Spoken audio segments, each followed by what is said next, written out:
Hi guys, welcome to my YouTube channel, and for today's video, tuturuan ko yung kung paano magsira ng router gamit ang DOS command, no? Gamit ang inyong cellphone, gamit ang Termux application, itong terminal. Then yun, magsasend tayo ng DOS attack sa router para masira. So disclaimer lang guys, for educational purpose lang to. So ito, kailangan natin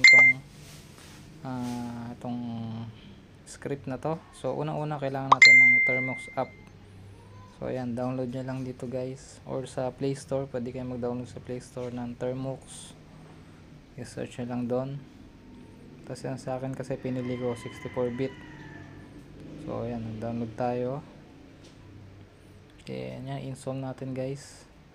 So pwede rin naman sa Play Store guys na Termux, walang problema doon. Dito guys, hindi kailangan na rooted na cellphone, no?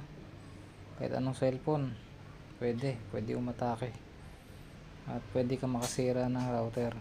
So yan, open lang natin yan, allow natin. Then yan guys, ganito lang, i-paste lang natin yung script, no?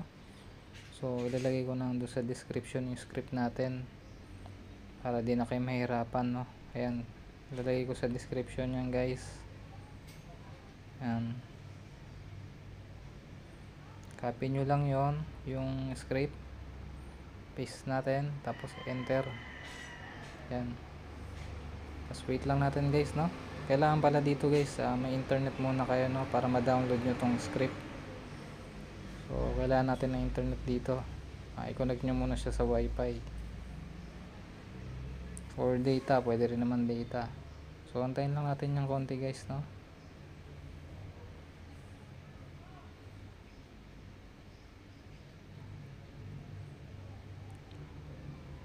Ayan, malapit na yan.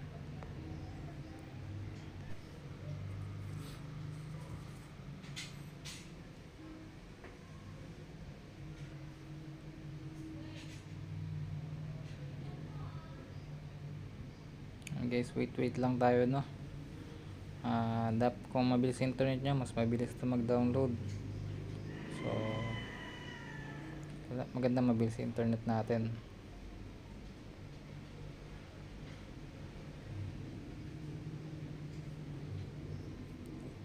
Ayan guys, malapit na yan, unpacking na siya.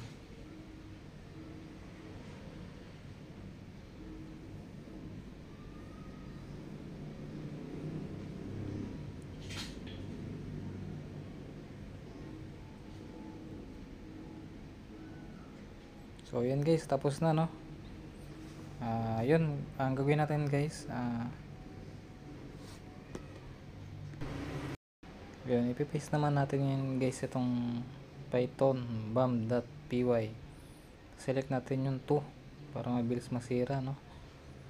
Kasi multiple threaded siya. Tapos check natin pala yung wifi guys. Check natin yung ano nya, yun yung 192.168.1.1. so yun yung router nya, no?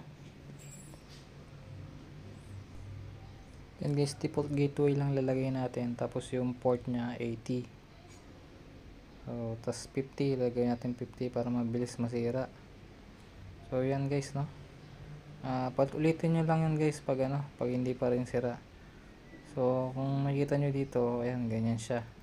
So yun, nakita nyo yung wifi, na, disable na. So ulitin lang guys pag hindi pa rin sira.